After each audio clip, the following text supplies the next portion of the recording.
ध्यान का महत्व हमारे जीवन में बहुत अधिक है।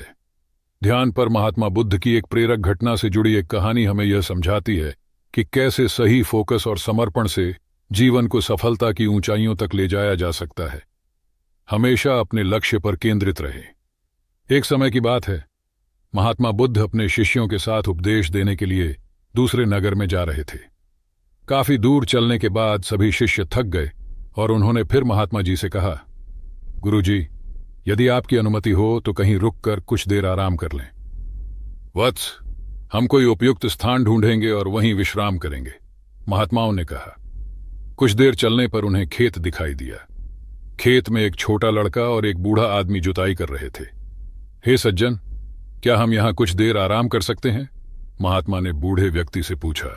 उस बूढ़े ने महात्मा को पहचान लिया और हाथ जोड़कर उनका अभिवादन किया और कहा, अरे महात्मा जी, यह हमारा सौभाग्य है कि आप हमारे खेत पर आए।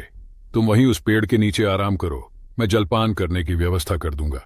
तब महात्मा जी ने कहा, हे सज्जन, आप अपना काम पूरा करें, हमें कुछ नहीं चाहिए।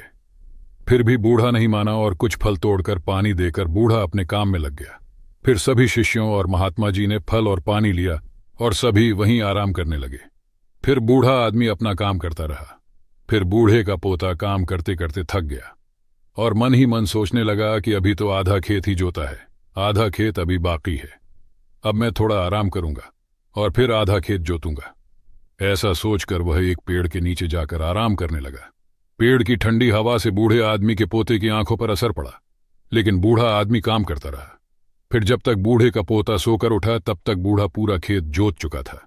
वह दृश्य महात्मा जी और उनके शिष्यों ने देखा। तब उनके शिष्य ने महात्मा जी से कहा, हे गुरुजी, इस बूढ़े व्यक्ति ने इतना बूढ़ा होने के बावजूद बिना आराम किए पूरा खेत जोत लिया, और दूसरी ओर आपका पोता इससे छोटा होने के बावजूद भी आधा खेत जोत कर आराम करने गया था। ऐसा उत्साह प्रशंसनीय है। ऐसा उत्साह उन बुजुर्गों में दिखाई दे रहा है और उसका पोता थकान से विश्राम करने चला गया।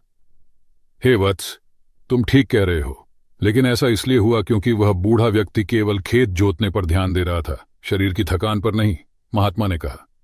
लड़के का ध्यान खेत जोतने पर नहीं था, बल्कि अपनी थकान पर था। यह हमें सिखाता है कि अपना ध्यान हमेशा लक्ष्य पर रखें, कहीं और नहीं। इतना कहकर महात्मा जी और उनके शिष्यों ने बूढ़े को नमस्कार किया और अपने रास्ते चले गए। निष्कर्ष, इस कहानी के माध्यम से हमने सफल जीवन के लिए ध्यान और समर्पण के महत्व को देखा।